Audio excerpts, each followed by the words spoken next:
Going into Society. At one period of its reverses the house fell into the occupation of a showman.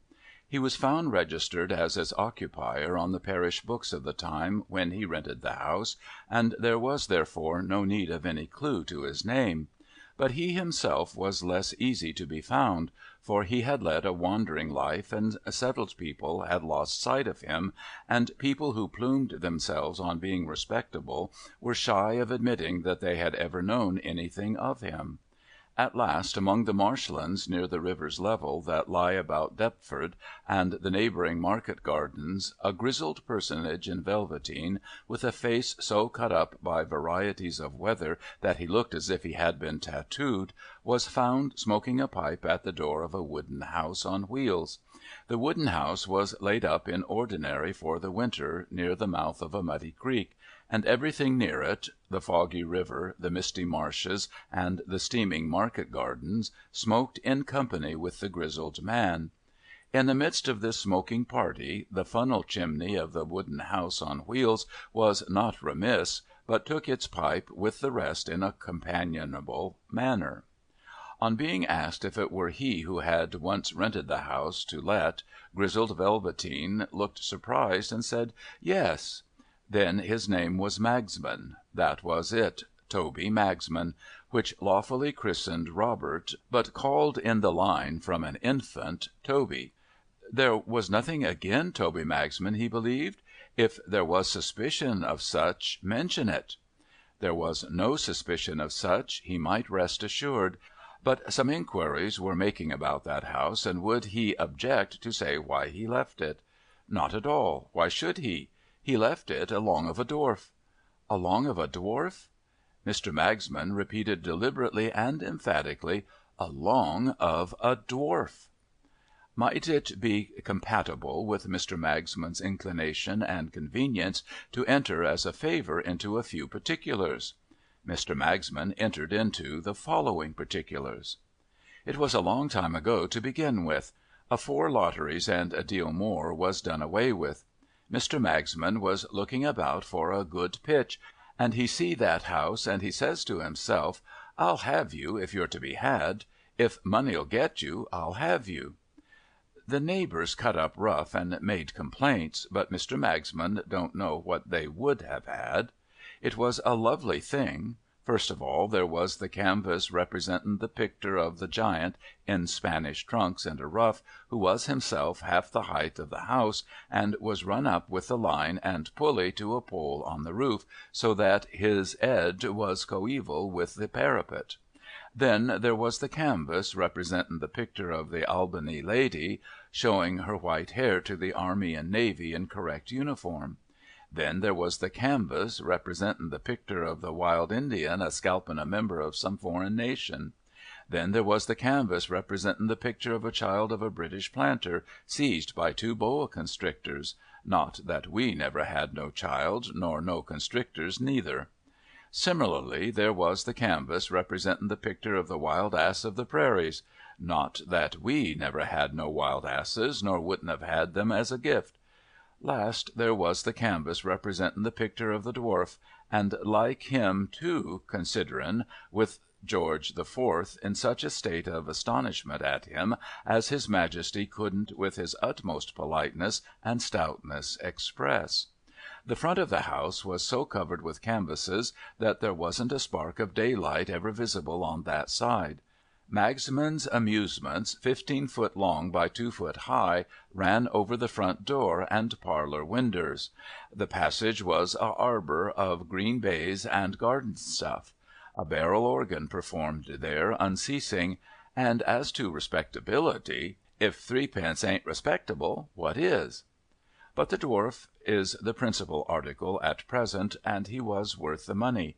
He was wrote up as Major Chipskoffi of the Imperial Bulgarian Brigade.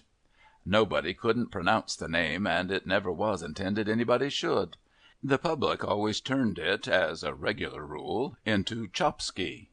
In the line he was called Chops, partly on that account, and partly because his real name, if he ever had any real name, which was very dubious, was Stakes. He was an uncommon small man, he really was, certainly not so small as he was made out to be, but where is your dwarf as is? He was a most uncommon small man with a most uncommon large 'ead, and what he had inside that 'ead nobody ever knowed but himself. Even supposin' himself to have ever took stock of it, which it would have been a stiff job for even him to do. The kindest little man as never growed. Spirited, but not proud. When he travelled with the spotted baby, though he knowed himself to be a natural dwarf and knowed the baby spots to be put upon him artificial, he nursed that baby like a mother. You never heerd him give a ill name to a giant.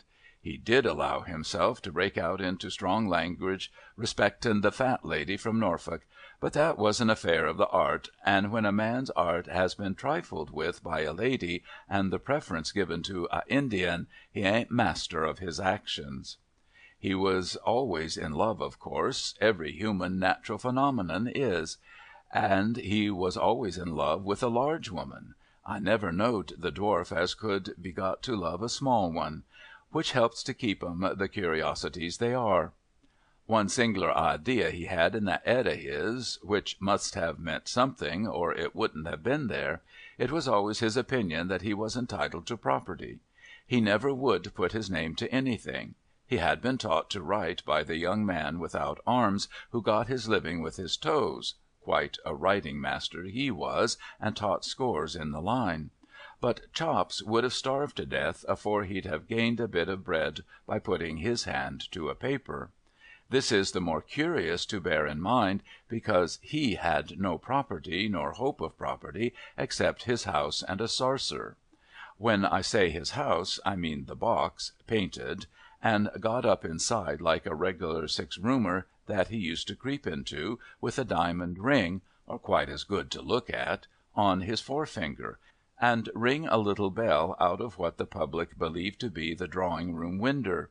And when I say a sarser, I mean a Chaney sarser, in which he made a collection for himself at the end of every entertainment. His cue for that he took from me. "Ladies and gentlemen, the little man will now walk 3 times round the carawan and retire behind the curtain."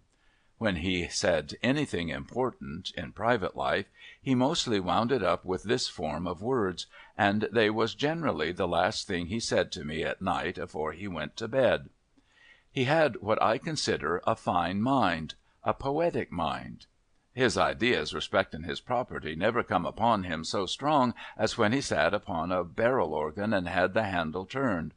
Arter the vibration had run through him a little time, he would screech out, "Toby, I feel my property comin'. Grind away. I'm countin' my guineas by thousands, Toby. Grind away. Toby, I shall be a man of fortun'. I feel the mint a jinglin' in me, Toby, and I'm swellin' out into the Bank of England." Such is the influence of music on a poetic mind. Not that he was partial to any other music but a barrel organ. On the contrary, hated it. He had a kind of everlasting grudge agin the public, which is a thing you may notice in many phenomenons that get their living out of it. What riled him most in the nater of his occupation was that it kept him out of society. He was continually saying, "Toby, my ambition is to go into society. The curse of my position towards the public is that it keeps me out of society. This don't signify to a low beast of a Indian. He ain't formed for society. This don't signify to a spotted baby. He ain't formed for society. I am." Nobody never could make out what Chops done with his money. He had a good salary, down on the drum every Saturday, as the day come round, besides having the run of his teeth, and he was a woodpecker to eat, but all dwarfs are. The sarser was a little income, bringing him in so many halfpence that he'd carry 'em for a week together, tied up in a pocket handkercher. And yet he never had money, and it couldn't be the fat lady from Norfolk, as was once supposed. because it stands to reason that when you have a animosity towards a Indian which makes you grind your teeth at him to his face, and which can hardly hold you from goosing him audible when he's going through his war dance, it stands to reason you wouldn't under them circumstances deprive yourself to support that Indian in the lap of luxury. Most unexpected, the mystery come out one day at Egham races. The public was shy of being pulled in, and Chops was ringing his little bell out of his drawing-room winder, and was snarling to me over his shoulder as he kneeled down with his legs out at the back door, for he couldn't be shoved into his house without kneeling down, and the premises wouldn't accommodate his legs. Was snarling, "Here's a precious public for you. Why the devil don't they tumble up?" when a man in the crowd holds up a carrier pigeon and cries out, "If there's any person here that has got a ticket, the lottery just drawed, and the number as has come up for the great prize is 3742. 3742. I was giving the man to the furies myself for calling off the public's attention, for the public will turn away at any time to look at anything in preference to the thing showed 'em.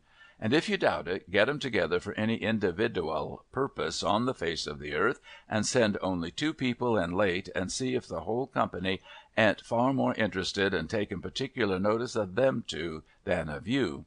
I say I wasn't best pleased with the man for calling out, and wasn't blessing him in my own mind, when I see Chops' little bell fly out of the winder at an old lady, and he gets up and kicks his box over, exposing the whole secret, and he catches hold of the calves of my legs, and he says to me, "Carry me into the wan, Toby, and throw a pail of water over me, or I'm a dead man, for I've come into my property."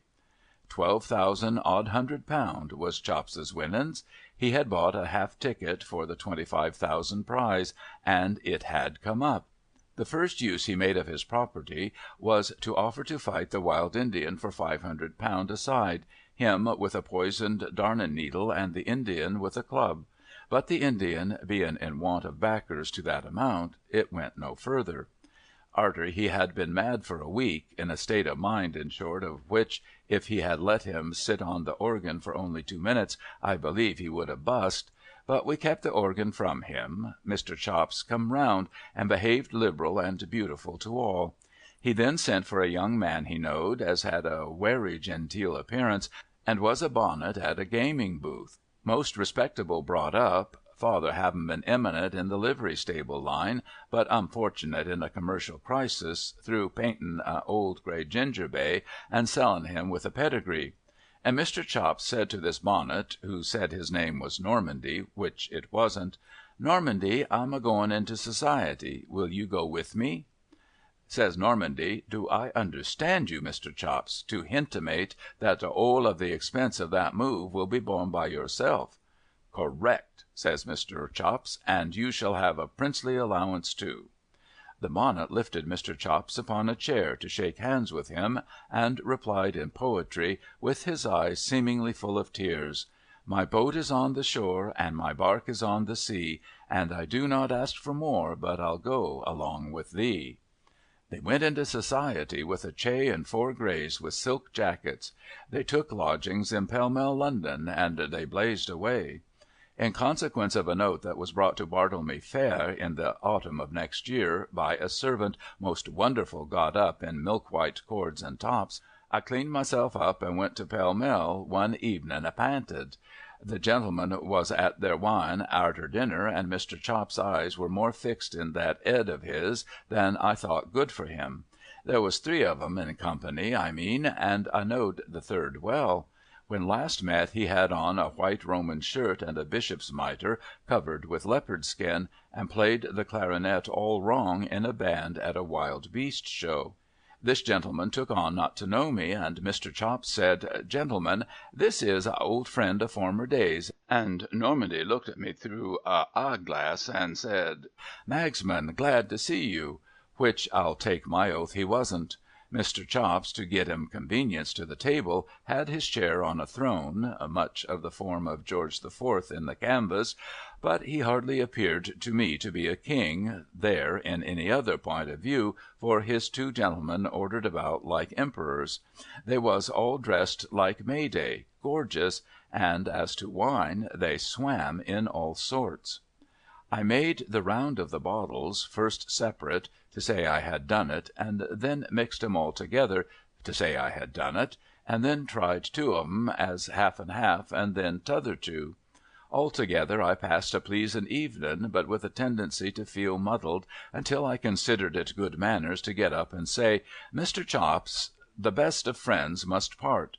I thank you for the warity of foreign drains you have stood so handsome. I looks towards you in red wine, and I takes my leave."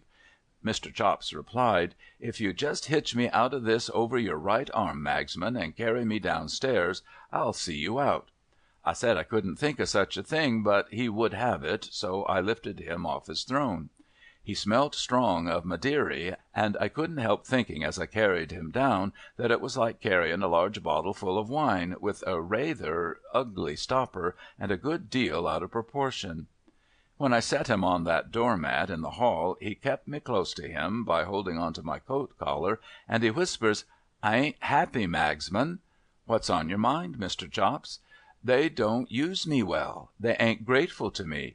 They puts me on the mantelpiece when I won't have in more champagne wine, and they locks me in the sideboard when I won't give up my property." "Get rid of 'em, Mr. Chops." "I can't. We're in society together, and what would society say?" "Come out of society," says I. "I can't. You don't know what you're talking about. When you have once gone into society, you mustn't come out of it." "Then, if you'll excuse the freedom, Mr. Chops," were my remarks, shaking my head grave, "I think it's a pity you ever went in." Mr. Chops shook that deep 'ead of his to a surprisin' extent, and slapped it half a dozen times with his hand, and with more whites than I thought were in him. Then he says, "You're a good fellow, but you don't understand. Good night. Go along. Magsman, the little man will now walk 3 times round the carawan, and retire behind the curtain." The last I see of him on that occasion was his trying on the extremest words of insensibility to climb up the stairs, one by one, with his hands and knees. They'd have been much too steep for him if he'd been sober, but he wouldn't be helped. It warn't long after that I read in the newspaper of Mr. Chops being presented at court. It was printed, it will be recollected, and I've noticed in my life that it is sure to be printed, that it will be recollected whenever it won't, that Mr. Chops is the individual of small stature whose brilliant success in the last State Lottery attracted so much attention. Well, I says to myself, such is life. He has been and done it in earnest at last. He has astonished George the Fourth. On account of which I had that canvas new painted, him with a bag of money in his hand, a presenting it to George the Fourth, and a lady in ostrich feathers falling in love with him in a bag wig, sword, and buckles correct. I took the house as is the subject of present inquiries, though not the honour of being acquainted, and I run Magsman's Amusements in it 13 months, sometimes one thing, sometimes another, sometimes nothing particular, but always all the canvases outside. One night, when we had played the last company out, which was a shy company, through its raining heavens hard, I was taking a pipe in the one pair back along with the young man with the toes, which I had taken on for a month, though he never drawed, except on paper, and I heard a kicking at the street door. "Hullo!" I says to the young man. "What's up?" He rubs his eyebrows with his toes, and he says, "I can't imagine, Mr. Magsman," which he never could imagine nothing, and was monotonous company. The noise not leaving off, I laid down my pipe, and I took up a candle, and I went down and opened the door. I looked out into the street, but nothing could I see, and nothing was I aware of, until I turned round quick, because some creature run between my legs into the passage. There was Mr. Chops. "Magsman," he says, "take me on the old terms, and you've got me. If it's done, say done." I was all of a maze, but I said, "Done, sir." Done to your done and double done, says he. Have you got a bit of supper in the house? Bearing in mind them sparkling varieties of foreign drains as we'd guzzled away at in Pall Mall, I was ashamed to offer him cold sausages and gin and water, but he took 'em both and took 'em free, having a chair for his table and sitting down at it on a stool like old times. I all of amaze all the while. It was arter he had made a clean sweep of the sassages, beef, and to the best of my calculations 2 pound and a quarter, that the wisdom as was in that little man began to come out of him like perspiration. "Magsman," he says, "look upon me. You see afore you one as has both gone into society and come out." "Oh, you are out of it, Mr. Chops." "How did you get out, sir?" "Sold out," says he. You never saw the like of the wisdom as his head expressed when he made use of them 2 words. My friend Magsman, I'll impart to you a discovery I've made. It's wallable. It cost £12,500. It may do you good in life. The secret of this matter is that it ain't so much that a person goes into society as that society goes into a person." Not exactly keeping up with his meaning, I shook my head, put on a deep look, and said, "You're right there, Mr. Chops." "Magsman," he says, twitching me by the leg, "society has gone into me to the tune of every penny of my property." I felt that I went pale, and though naturally a bold speaker, I couldn't hardly say, "Where's Normandy?" "Bolted, with the plate," said Mr. Chops. "And t'other one?" meaning him as formerly wore the bishop's mitre. "Bolted, with the jewels," said Mr. Chops. I sat down and looked at him, and he stood up and looked at me. "Magsman," he says, and he seemed to himself to get wiser as he got hoarser, "society, taken in the lump, is all dwarfs. At the Court of St. James they was all a-doing my old business, all a-going 3 times round the carawan in the hold court suits and properties. Elsewheres they was more of 'em ringing their little bells out of make-believes. Everywheres the sarser was a-going round. Magsman, the sarser is a uniwersal institution." I perceived, you understand, that he was soured by his misfortunes, and I felt for Mr. Chops. "As to fat ladies," says he, giving his head a tremendious one agin the wall, "there's lots of them in society, and worse than the original. Hers was a outrage upon taste, simply a outrage upon taste, awakening contempt, carrying its own punishment in the form of a Indian." Here he give himself another tremendious one. "But theirs, Magsman, theirs is a mercenary outrages. Lay in cashmere shawls, buy bracelets, strew 'em and a lot of 'andsome fans and things about your rooms, let it be known that you give away like water to all as come to admire, and the fat ladies that don't exhibit for so much down upon the drum will come from all the pints of a compass to flock upon you wherever you are. They'll drill holes in your art, Magsman, like a cullender, and when you've no more left to give, they'll laugh at you to your face, and leave you to have your bones picked dry by vultures like the dead wild ass of the prairies that you deserve to be." Here he give himself the most tremendious one of all, and dropped.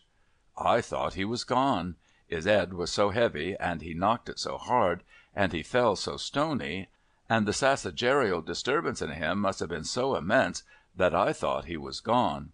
But he soon come round with care, and he sat up on the floor, and he said to me, with wisdom coming out of his eyes if ever it come, "Magsman, the most material difference between the 2 states of existence through which your unhappy friend has passed." He reached out his poor little hand, and his tears dropped down on the mustachio, which it was a credit to him to have done his best to grow, but it is not in mortals to command success. "The difference is this. When I was out of society, I was paid light for being seen. When I went into society, I paid heavy for being seen. I prefer the former, even if I wasn't forced upon it. Give me out through the trumpet and in the hold away to-morrow." Arter that he slid into the line again as easy as if he had been iled all over. But the organ was kept from him, and no allusions was ever made, when a company was in, to his property. He got wiser every day. His views of society and the public was luminous, bewildering, awful. and his head got bigger and bigger as his wisdom expanded it. He took well, and pulled 'em in most excellent for 9 weeks. At the expiration of that period, when his head was a sight, he expressed one evening, the last company having been turned out, and the door shut, a wish to have a little music. "Mr. Chops," I said, I never dropped the Mr. with him, the world might do it, but not me. "Mr. Chops, are you sure as you are in a state of mind and body to sit upon the organ?" His answer was this: "Toby, when next met with on the tramp, I forgive her and the Indian, and I am." It was with fear and trembling that I began to turn the handle, but he sat like a lamb. It will be my belief to my dying day that I see his head expand as he sat. You may therefore judge how great his thoughts was. He sat out all the changes, and then he come off. "Toby," he says, with a quiet smile, "the little man will now walk 3 times round the carawan and retire behind the curtain." When we called him in the morning, we found him gone into a much better society than mine or Pall Mall's. I give Mr. Chops as comfortable a funeral as lay in my power, followed meself as chief, and had the George IV. canvas carried first, in the form of a banner. But the house was so dismal arterwards that I give it up and took to the wan again. "I don't triumph," said Jarber, folding up the second manuscript and looking hard at Trottle. "I don't triumph over this worthy creature. I merely ask him if he's satisfied now." "How can he be anything else?" I said, answering for Trottle, who sat obstinately silent. "This time, Jarber, you have not only read us a delightful, amusing story, but you have also answered the question about the house. Of course it stands empty now. Who would think of taking it after it had been turned into a carawan?" I looked at Trottle as I said those last words, and Jarber waved his hand indulgently in the same direction. "Let this excellent person speak," said Jarber. "You were about to say, my good man?" "I only wish to ask, sir," said Trottle doggedly, "if you could kindly oblige me with a date or two in connection with that last story." "A date?" repeated Jarber. "What does the man want with dates?" "I should be glad to know, with great respect," persisted Trottle, "if the person named Magsman was the last tenant who lived in the house. It's my opinion, if I may be excused for giving it, that he most decidedly was not." With those words Trottle made a low bow and quietly left the room. There is no denying that Jarber, when we were left together, looked sadly discomposed. He had evidently forgotten to inquire about dates, and in spite of his magnificent talk about his series of discoveries, it was quite as plain that the 2 stories he had just read had really and truly exhausted his present stock. I thought myself bound in common gratitude to help him out of his embarrassment by a timely suggestion. So I proposed that he should come to tea again on the next Monday evening, the 13th, and should make such inquiries in the meantime as might enable him to dispose triumphantly of Trottle's objection. He gallantly kissed my hand, made a neat little speech of acknowledgment, and took his leave. For the rest of the week I would not encourage Trottle by allowing him to refer to the house at all. I suspected he was making his own inquiries about dates, but I put no questions to him. On Monday evening, the 13th, that dear unfortunate Jarber came punctual to the appointed time. He looked so terribly harassed that he was really quite a spectacle of feebleness and fatigue. I saw at a glance that the question of dates had gone against him, that Mr. Magsman had not been the last tenant of the house, and that the reason of its emptiness was still to seek. "What I have gone through," said Jarber, "words are not eloquent enough to tell. O Sophonisba, I have begun another series of discoveries. Accept the last 2 as stories laid on your shrine, and wait to blame me for leaving your curiosity unappeased until you have heard number 3.